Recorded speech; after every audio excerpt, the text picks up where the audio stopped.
Hey homeschoolers, I'm Melissa Webb, former full-time classroom teacher and homeschool mom turned full-time business CEO. I want to give you sound, educational, practical tips at the same time making sure that you're enjoying the family journey that you are on. So if you are looking for a place to be encouraged and inspired, you have found the perfect podcast. Homeschooling is a work of heart is truly the perfect place to start. So welcome. Let's jump in. Well, hey there. Thank you so much for tuning in to this week's podcast. It's the very last one for 2024. Did I get you? Probably not. Okay, who is feeling a little worn out from the holiday hustle and bustle? Anyone? Anyone? Yes, I get it. For the past month, so many of us have had endless to-do lists, social events, some that we attended, some that we hosted, plus so many family gatherings, all wonderful, fun, and fabulous. But at the same time, they may have left you feeling drained. I get it. And if that's you, I want to reassure you that you're not alone.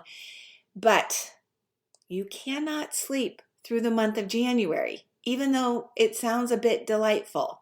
It's actually time to take a deep breath and hit the books once again. So many of us are heading back into those school routines. So I was thinking, as we're turning this corner into 2025, why not inspire you to ease back into your homeschooling routine with something fun and meaningful, and best of all, low pressure? So I want to suggest a poetry unit. I love poetry. I think poetry is a fantastic way to engage kids in writing, in sparking their creativity, but also for cultivating a love for language. Nothing does that quite like poetry. At the same time, I always feel like poetry feels light and playful. In the programs that we create, we end every semester with a poetry unit because it feels light and playful. But on top of that, yes, I've got to go into teacher mode just a little bit. There's actually a lot of educational research that shows reading poetry with children and writing poetry with children improves their literacy skills because it plays with words, but it also builds emotional expression. And it enhances problem-solving abilities because they really have to think about their writing and the organization within their writing in a different way than any other type of writing. And like I said, I love using poetry with my students. We all get excited toward the end of the semester because it's a beautiful way to practice that emotional intelligence and expression that explores feelings and even our personal perspectives on things in a way that academic writing just never will. And I love academic essay writing. I'm a big fan. I create curriculum all year long because I love it so much. But poetry is fantastic too. And poetry, for the most part, at least when we introduce it and teach it, we keep it sweet and short. So that can make it feel very manageable, even if you have a reluctant writer, which as we come back into, hey, we're going to start school again, spring semester's here, it's a really beautiful time to plop it right into your lesson plans. And it can be light. I'm talking 20 minutes a day that you work on it for maybe 2 weeks. And those little poetry sessions actually will get kids excited because, like I said, it's a lot less cumbersome, I suppose, compared to longer writing projects. I find that students give less pushback when I'm like, hey, we're going to do a poetry unit. They're like, oh, that sounds fun. It's different. There's fewer groans and there's even more giggles, I will say, along the way. So why not embrace poetry writing as you come back into a new year and now a new semester? So in December, my writing students that were in our clubhouse, I had a blast writing odes before winter break. So, what is an ode? An ode is a lyrical poem that celebrates or pays tribute to something the writer loves. And most odes that you may read are kind of sappy love poems. And what kid wants to write a sappy love poem? Not many.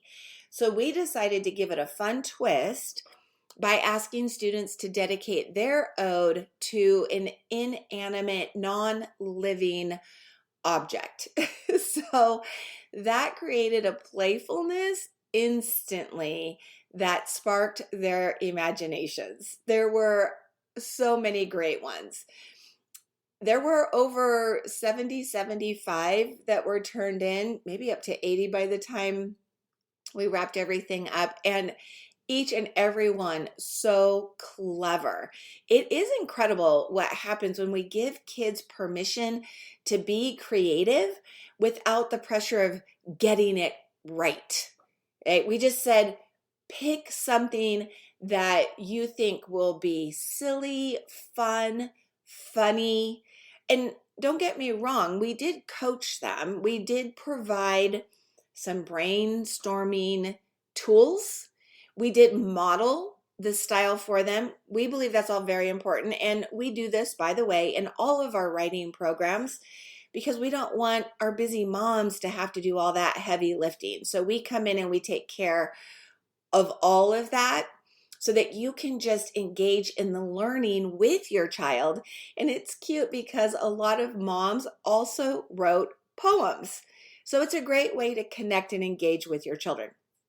You may want to check out our programs, by the way. I know, a shameless plug. I just have to put it in there. New semester. Just saying, come check things out. Okay, but this week, what I was thinking I would do is try to encourage you to ease back into the school routine by doing this poetry unit. 20 minutes a day just for the next couple weeks.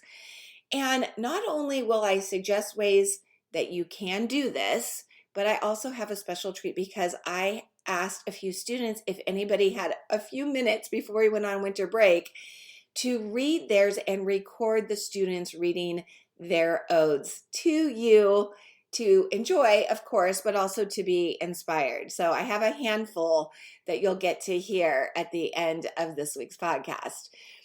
So how do you do it? I'm just going to break it into two very simple steps because, like I said, I want this to feel easy and light and something to look forward to. So I'm not going to be like, okay, here's your 10 steps. Nope.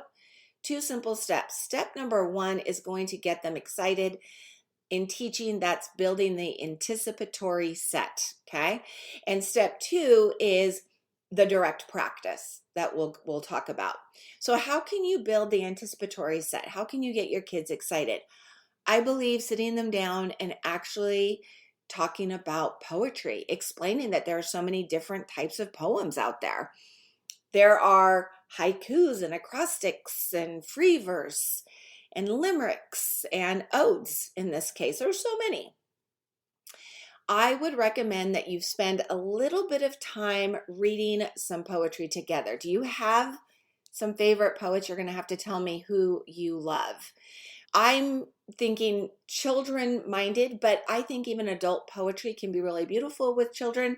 But a lot of kids, especially if they're first being introduced to poetry, the three authors that I would recommend you check out would be Shel Silverstein, of course. Everybody loves Where the Sidewalk Ends or A Light in the Attic. Those are great. One of my favorites by him is The Homework Machine. The homework machine, oh, the homework machine, most perfect contraption that's ever been seen. Just put in your homework, then drop in a dime. Snap on the switch, and in 10 seconds time, your homework comes out, quick and clean as can be. Here it is, 9 plus 4. The answer is 3. 3? Oh, me. I guess it's not as perfect as I thought it would be. That one's clever and cute. But another great poet is Jack Proletsky. I may not be saying his name correctly, but He's been around forever. I think he's still alive today. He's about the age of my dad. He had a book of poetry called the Random House Book of Poetry. And many of his poems even turned into songs that I can remember reading and singing with the boys when they were little. I can remember when I was a kid in camp. These go way back. Who remembers on top of spaghetti? Right? Do you remember that one? All covered with cheese. I lost my poor meatball when somebody sneezed. There's a whole list of his that are fun and fun to read. There was even sign language for that one. Another great one is a book called Out of Wonder, which is poems that celebrate poets by Quam Alexander. I love one of his called How to Write a Poem. And it goes like this. Hush, grab a pencil, some paper, spunk. Let loose your heart. Raise your voice. What if I have many voices? Let them dance together, twist and turn like best friends in a maze till you find your way in that one true word or two. These are great. So explore poetry. Spend a day or two enjoying poems from other people. I believe the more you read, the more ideas your children will have for their own creations. And by all means, check out some odes. Poetry cultivates conversation and connection. Both of those are important in building parent and child relationships. Okay, the second simple step, do some practice. Because once you've read a few poems, you're going to want to introduce the idea of writing odes. And remember, an ode is a celebration or a tribute. So encourage your children to think and choose something they love, and then they're going to write about why it's special to them. The whole point is to have fun and to ease back into learning, embrace some creativity, and keep in mind, some of your children might choose something super meaningful like dance or music. Others are going to write an ode to something silly like their favorite snack or, I don't know, a pair of cozy socks. One of our fabulous teachers, Mrs. V, did our teacher's example. And she wrote a great poem to her favorite snack, white cheddar Cheetos. And I will tell you, here's one of the other great parts about writing poetry. There's no wrong or right way to even write an ode.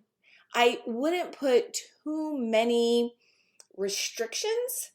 For example, don't say it has to rhyme or it can't rhyme. Sometimes you're going to find out you have a child who loves to rhyme, and others prefer free verse. Completely fine. We allowed our children, our students, to rhyme if they wanted, to pick various rhyming patterns, or write their ode as a free verse. It was completely up to them.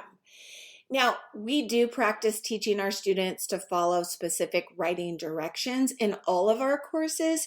So we did put some parameters around this particular assignment. Feel free to use these or don't. If it's inspirational, use it. If you're like, that feels like too many directions, then just have fun with it, okay? But here's what we did. We asked students to create odes in stanzas of 4 lines. Now they could just do one stanza, which would be 4 lines, or they could do 2 stanzas, so 8 lines, or they could do 3 stanzas, 12 lines. In our example, in line 1, we asked students to give a direct comment to their object with an interjection. Oh, white cheddar Cheeto puffs, right? We just want that emotion there on line 1. Line 2 was sensory detail. Crunchy, cheesy Cheetos. Line 3 was figurative language like hyperboles, similes, metaphors, personification. One of Mrs. V's lines was, I could eat 1,000,000 of you. So that's a great hyperbole. And line 4, emotion, a good feeling line. Without you, my sandwich and I would be lonely. So again, super silly, but it had a little direction there, which is great because some students need that to inspire what to write next. Other students don't like that. You get to choose. I hope you just play with it. Give your children the freedom to express themselves, and let's just see where their imaginations take them. The whole point is to come back into teaching, into your new year, your new semester, with something fun. Now, as I promised you, I do have a treat, so thank you for hanging in there. A few of our students did make the time to record their odes before break, and I am really excited to share them with you. So let's start with Nora. I'm going to start with Nora. Nora wrote a beautiful ode to dance. Dance is one of her favorite ways to spend her time, and I believe her ode captures that joy. Are you ready? Let's listen in. Hi, my name is Nora. I'm in 5th grade, and my topic is dance. Dear dance, Tande's turns and leaps always end in style. You are like a magical musical movement. When I dance, can't help but smile. Dance, how I love you so. I would never try living a day without you. I love you so dearly, keep you close to my heart I will. Dance, oh dance, I could never have a day without you, it's impossible. You're like a magical dream. When you and I are together, we're unstoppable. Isn't that beautiful? Did you catch her alliteration? And alliteration is another form of figurative language. It's when you have a repetitive sound multiple times in a line. And hers was, you are like a magical musical movement. So lovely. I can almost hear music playing and imagine her dancing. Okay, next up, we have Hazel, who wrote an ode to friendship. I loved this idea, but something I really loved about hers was how she writes that friendship can be found in people, of course, right, through laughter and smiles, but friendship can be found in other things like books. Enjoy. Hello, my name is Hazel. I'm in 7th grade, and I wrote an ode to friendship. Friendship, I love you so. A kind smile with a nice warm glow. Laughter bounces around the room. Excitement explodes with a boom. My dear friendship, when I'm feeling down, your caring words reverse the frown. You walk me through the roughest day, keeping negative emotions at bay. Friendship, you're the comfort I need, whether it's encouragement or a book to read. I will cherish you day and night, making me cheerful and bursting with light. Clever, right? So good. Now, did you notice the rhyming pattern? Both of these students so far did choose to add some rhyme. From Nora's, she had what we would call the A-B-A-C rhyme. The first and the third line rhymed, but the second and the fourth line did not. Hazel did an A-A-B-B rhyming pattern, and both of these students did 3 4-line stanzas. And again, we did this in just a week or two. This is a fun assignment that can come out so unique, and it doesn't require a lot of time or energy to be creative in this way. But I'm not done. I also have Livi, and Livi is a very clever writer who chose a food item.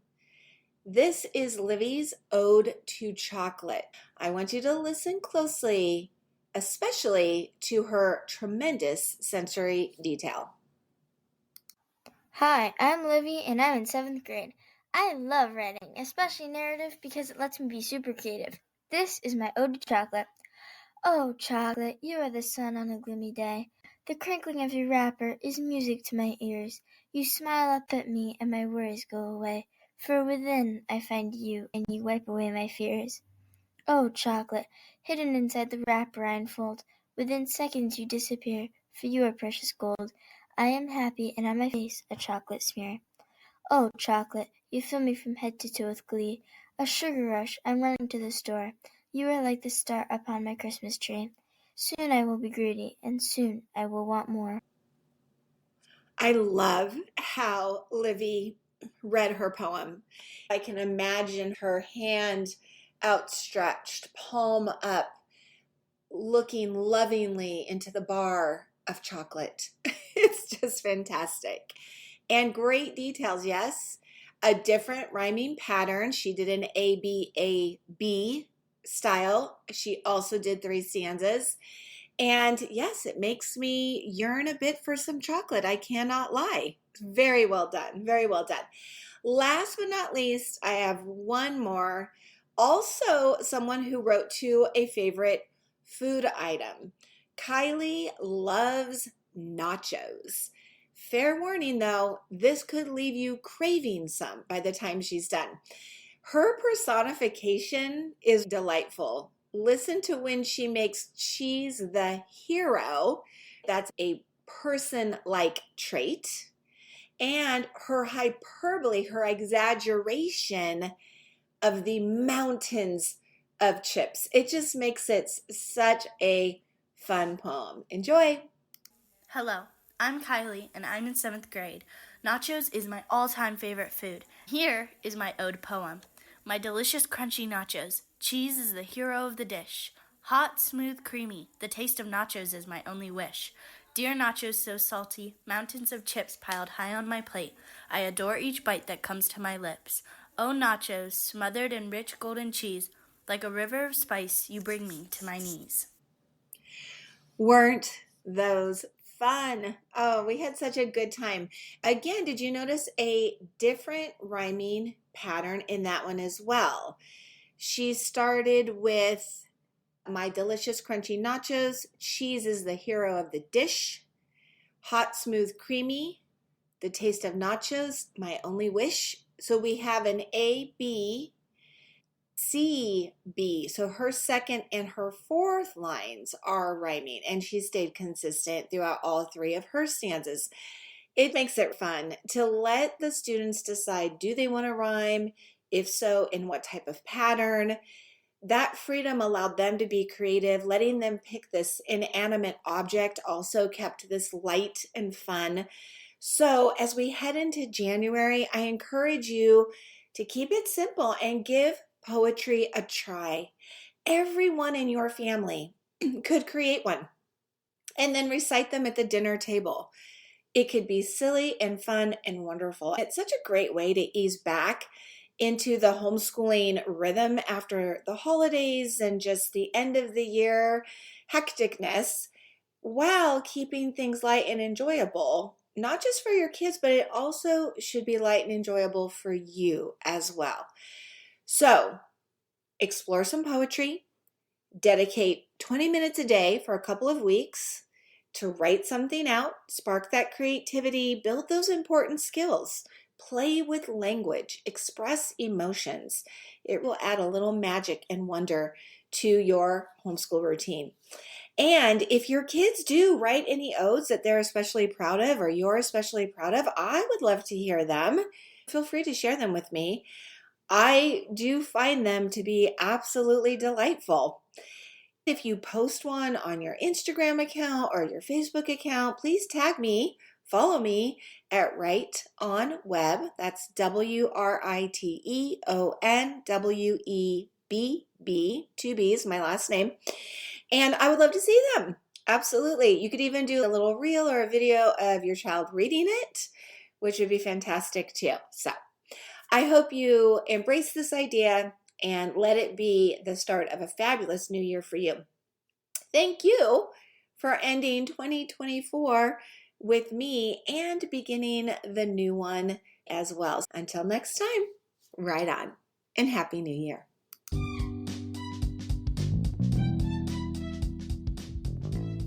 Well, thanks so much for tuning in and listening this week. Hey, if this was something that you found valuable, don't forget you want to subscribe or follow so that every time a new episode is dropped, you'll be the first to know. And hey, before you go, if you are looking to get some of this academic writing under your belt and outsourced so that it's one less thing, freeing you up to enjoy more time with your family, hey, you're going to want to head over to writeonweb.com to see what kinds of resources and materials I have available for you. I will look forward to seeing you there, and I will look forward to seeing you here in our next episode. Right on.